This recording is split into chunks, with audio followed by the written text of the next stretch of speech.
Здравствуйте, дорогие рукодельницы, мои любимые подписчики и гости канала. Я взяла небольшой кусочек ткани. Вообще не важно, какая это будет ткань, но, конечно, лучше, если это будет что-то тянущееся, вот как у меня. Это могут быть обрезки от старых футболок, ну, все что угодно, лишь бы оно тянулось. Вот кладу кусочек синтепона туда, внутрь.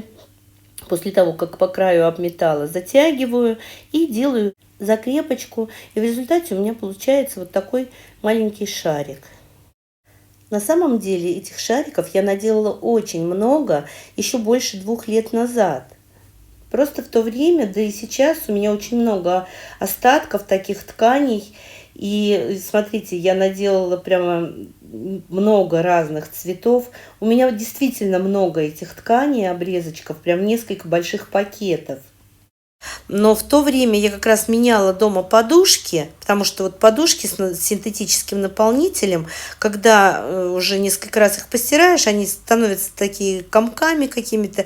И я покупала новые, а вот старые подушки, наполнитель, чтобы не выбрасывать все в дом, все в семью, я вот набивала вот такие шарики. Вот от футболок здесь у меня трикотаж, просто вот эти вот обрезки разные мне из ателье подруга отдает. Поэтому я наделала целую кучу вот таких вот шариков. Ну, было время, было желание, спокойно сидела себе, как медитация, и делала вот такие шарики. И вот из этих шариков я и в прошлый раз сделала парочку ковриков. Но вот сейчас, когда у меня машинка сломалась, я думаю, ну а что мне мешает сделать еще один такой же коврик, ну, вручную. В прошлый раз я делала наклей горячий, закрепляла. Но в этот раз я решила, что ну все-таки действительно надежнее пришивать, потому что наклей это танцы с бубнами. Немножечко начинают они подсыхать, этот клей, начинают отклеиваться. Мне приходится потом горячим утюгом сверху по шарикам прямо вот, чтобы клей растаял, и опять потом застыл, потом опять хорошо держится. Со стиркой тоже температурный режим нужно определенный выполнять. Поэтому я решила, что здесь вот ну мертво, просто на века. Получается, я 2-3 стежочка делаю с каждого края шарика, пришиваю к основе.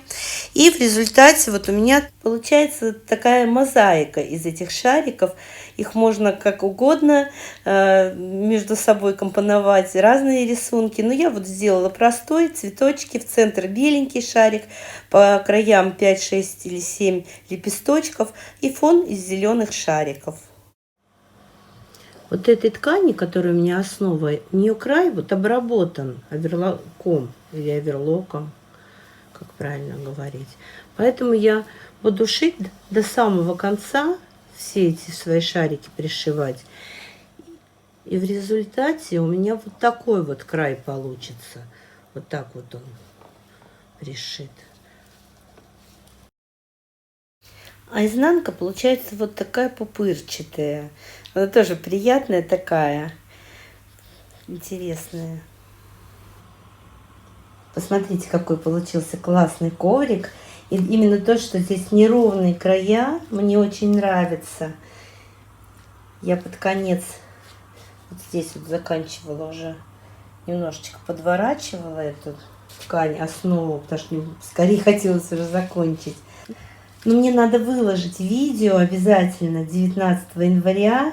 У меня будет 2 года моему каналу. Вот в прошлом году, когда был год, у меня ровно 19 января случилось 20 тысяч подписчиков. А сейчас уже, конечно, гораздо больше. И я очень рада этому.